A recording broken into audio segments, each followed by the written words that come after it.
Thanks, JKB, for very excellent talk.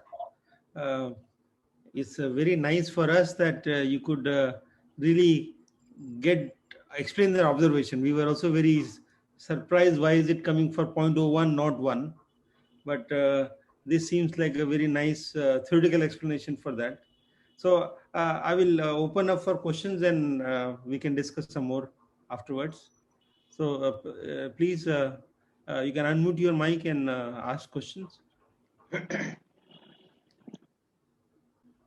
Is there anyone raising hand? You can just, okay.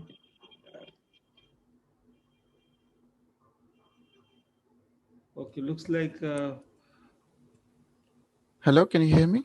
Yes, Riddhi, yes. I have a question about this slide actually. What are the units of this K1, K2, K3? Are these in? They are dimensionless units right now in terms of D. Okay. It is K times D, which is the width of the fluid layer. And there is a prefactor, obviously, which I have not shown you. The prefactor is a number of order unity. So it is not that it is particularly important, but the point is there is also the important scale is D. It's a dimensionless number in terms of D. Okay. So all these K1, K2, K3, they are in the inertial range. Is that true? They are all in the inertial range. Okay. Yeah. Okay. And yeah, go ahead. That is what all the problem is. I mean, that all of them sit in the inertial range, and if you're going to look at this Bolzano, you are going to have to extract it out of a crossover region. Right. Okay. And you say Ri is 10 here, but the theory is not valid for Ri much greater than 1. So when do you think it will break down? This is where, I mean, this Ri equal to 10 actually because the Ri, the scale which is this U square, I mean, that is a little bit of a quantity which can sort of rescale your Ri to, I mean, what is 10 over here can, when somebody is actually doing an experiment or the numerics uses a U which is not exactly the Reynolds number U, and then you are going to have a Ri which is, so there is this difficulty. My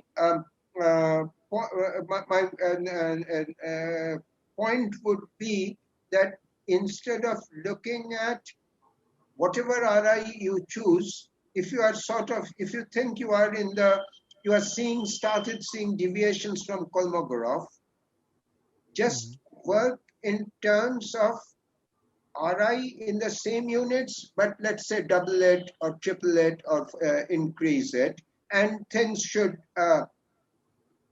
shift accordingly. Yeah. So that I think that there is this. I mean, because Mahendra has Ri equal to. I mean, that thing really had me floored for quite some time. That it is 0.01. I mean, you would have said, hey, it's 0. Go and do Kolmogorov. But that's a very nice clear. Yeah. And he increases it by 2 folds. And he does not, and that is very likely that 50 times increase, I mean, which is almost 2 orders of magnitude, has now taken it out of the K3, taken it beyond K3. So that's, I mean, it's certainly Mahendra and his students and postdocs who have been essentially responsible for this set of things which I have been doing over the last 1 year. And so... no, we are flattered, but I think your theoretical work, which gives a clear, I mean, that's very nice. So we are happy that you are kind of got into this and got such a nice theory. Great. Any other question? So let me just ask a couple of questions or comment. So Shadab, in fact, is a PhD student in our group. He has been working on the same problem. Now Shadab did a Shadab and we did this work, and Anirban Guha, he was another faculty here who was moved out, and he got exactly the same thing, but we were looking at from just epsilon equal, in fact it's total flux in exactly in similar lines, and we also got 5/3 below for lower numbers, then 11.5 for some regime, and we thought this is not practical, and we didn't even the JFM paper, which you are aware of. So the JFM paper, I see. I'll have to go back and read that carefully. I noticed that you had the total energy over there. So we will discuss after this presentation. I mean, when people question. Yeah, sure. Yeah. I certainly missed that part, which I certainly will have. All right. So that looks, there is some similarity between the two formalism, and Shadab can also be present in our discussion. That will be nice to relate your formalism with what we tried to do that time. That will be excellent piece. And second thing is, one of the slides earlier, can you please go back to when you are replacing theta by u? Theta squared is replaced by u4 or ek squared. How does it come? Can you just a second? Yeah, let me get back. This one, right? That's right. Yeah. Theta. So what? So all right. Let me. I should have. This is. I did not want to get into that. All right. So let's look at theta dot. So I'm looking at theta dot, and theta has. They have some dimension in terms of L and T. Right. Theta dimension in terms of it's this V dot. So it's like L divided by T square. And so, the connection is... No, we are hearing you. They're giving me a notice that the connection is unstable. Anyway, so the theta has a dimension of L over T square. So this term over here has a dimension theta dot is like L square over T to the power 5. And I fit it to how many powers of energy spectrum E and P. So if I do that, that is when I come up with this E squared times P to the power 5. That is a fit to theta square over T. I see. I did some dimensional analysis. You are deriving that. Great. Very good. Okay. So any other questions from the audience? I mean, Pratik did ask quite. In fact, Pratik is also doing some work. It is Pratik's student is doing some work on stability stratified flows. So Pratik, you have some questions after this? I have asked in between. A lot of questions in between. See, we are using finite volume approach, so we cannot really get very reliable spectral slopes. But we are sort of more on the macro side, scaling of like density fluctuations and velocity fluctuations and pressure fluctuations, focusing on things like that. And anisotropy, as you increase the Richardson number or lower the Fruder number, how do eddies become anisotropic?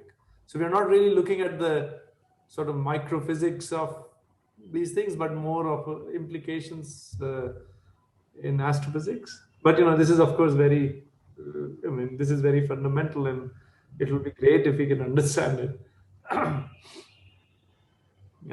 Yeah, great.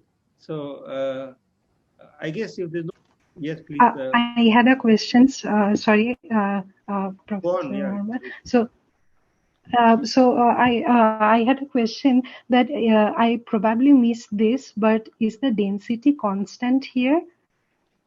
This is it is not, obviously it is not a constant because there is a stratification. So what has happened is this: what you do is you use you cheat, which means that you use the fact that there is stratification to put in a buoyancy term, which is that delta T times G. And then once you have done it, then you say, aha, now I can forget the fact that it was the density stratification which did it to me. So far as density fluctuations go, I'll just consider rho as a constant.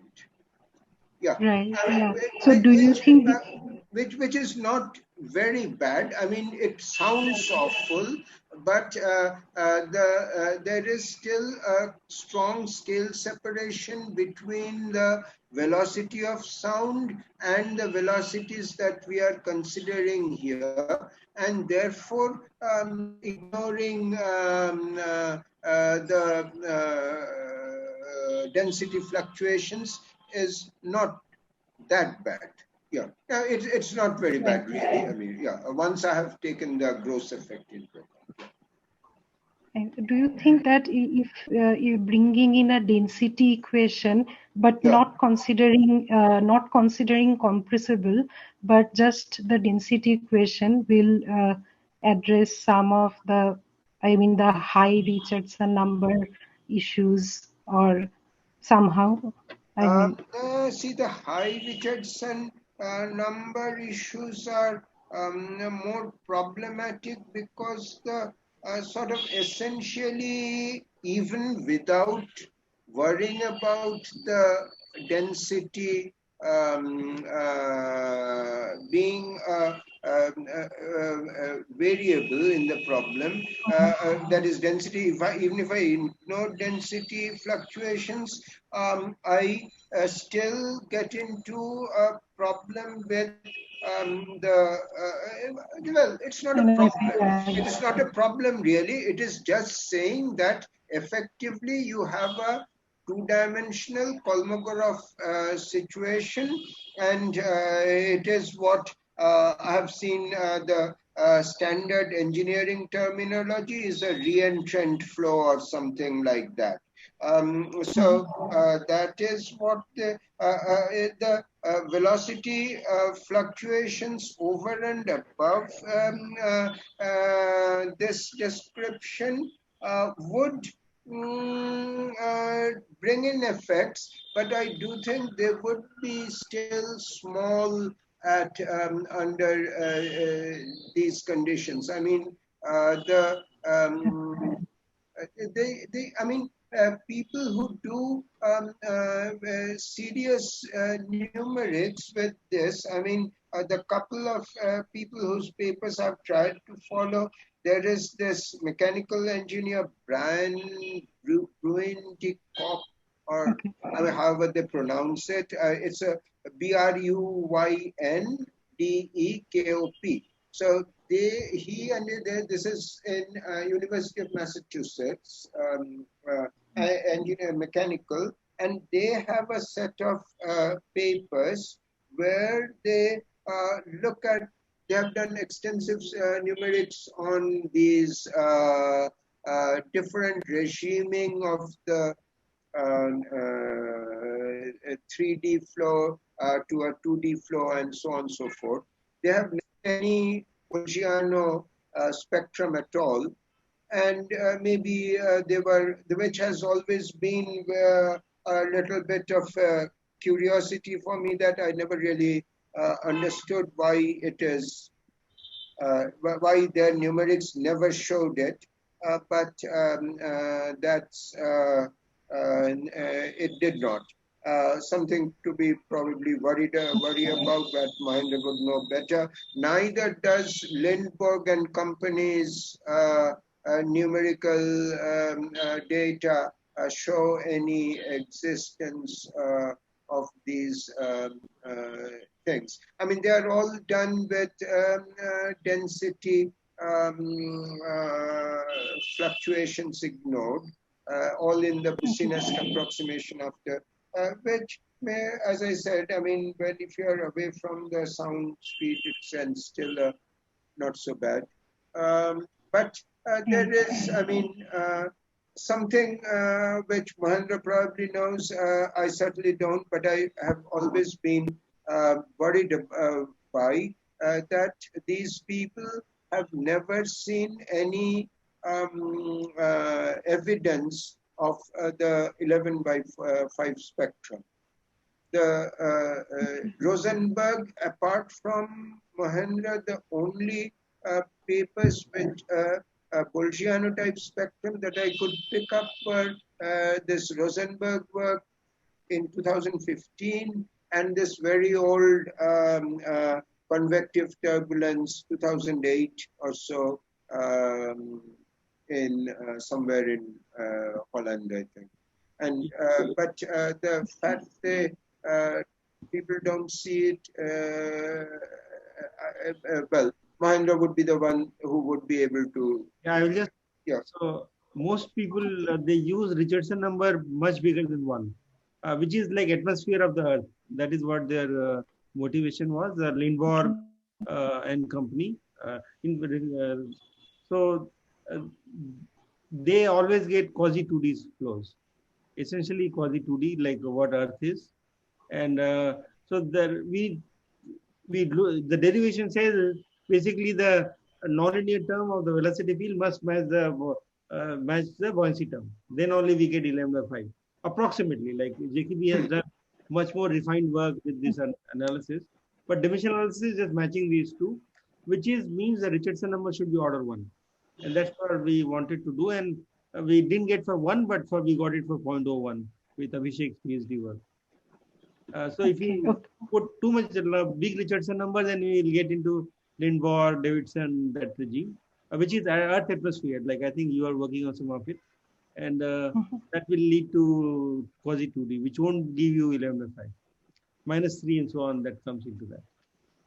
Okay. Okay. Yeah. Thanks for the great talk.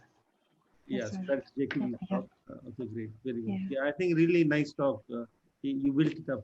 So there is one question from Raja. Actually, Raja, you can unmute and ask. Yeah. Hello, Professor JKB. It's very nice, interesting talk, which you try to really get this scaling. I'm just wondering, like in the inertial design, basically this crossover, does that really takes care of, or do we really require any? I mean, do we have to worry about this thermal dissipation rate, or perhaps maybe in terms of the density related kind of dissipation rates? I mean, should I really neglect them, try to go with this scaling thing, or? But this is so long as the dissipation is so long as the dissipation is in the restricted to the high K, and or let's put it this way: so long as I say that inertial, everything that has been done with with the assumption that the inertial range exists. So now, I mean, the point is that if dissipation is going to eat into the inertial range, then sorry to stop you at middle. I'm not worried about viscous dissipation, which may eat up this inertial regime, but in terms of thermal field, the thermal dissipation rate, but if that is present, which is different from inertial regime of the velocity field. But all of them go like K square, right? I mean, all dissipations go like K square. And right. It is the scale of K which is determining things. Effectively, it is K square in the dissipation range, and things are at about K to the power around K in this so-called inertial range. So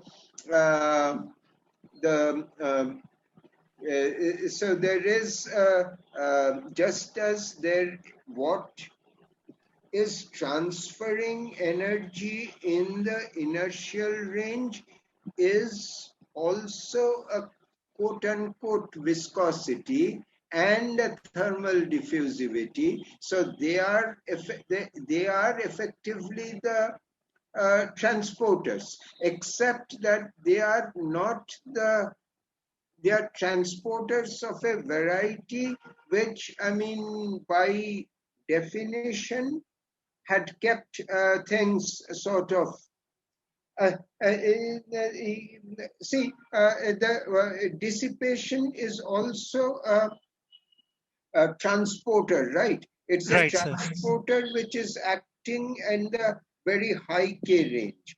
Over here in the inertial range, also there is transport going on, but it is all transport at supposedly much smaller K, but you can always think of that the transport is being done by some effective kind of viscosity, and in this case also by an effective kind of thermal conductivity. And actually what Bolzano extreme regime is that you are saying that the effective thermal conductivity is a better transporter in the inertial range than the effective velocity diffusivity. I see. And it is the other way round in the Kolmogorov system range, where the velocity diffusivity is a better transporter than this. So I think in a way what you are saying is correct, and that is exactly what has been taken into account, that there is the thermal term which is causing transfer, and in the what gives 11/5 is the thermal term dominating the transfer business. So I think what you are saying is also equivalent to that, because in the dissipation regime there is no one is essentially not talking about it, that you are just saying that, all right, that is where dissipation occurs, but we are still talking about a range where it is all conserved and a transfer happening, right? I see. Yes. Thank you so much, sir. Yeah, and so your hunch about what you is, I think, is correct, that it is the effective thermal chap who is doing the transport effectively for Bolzano, and it is the velocity chap who is doing it for the Kolmogorov. Thank you so much, sir. So nice of you. Seems everybody has disappeared. Mahendra, it's back. No, I'm here. Sorry. I was talking with a mute. Sorry, that's problem. Okay. So I think people can leave now. I will talk to JKB. Who people can stay if you like.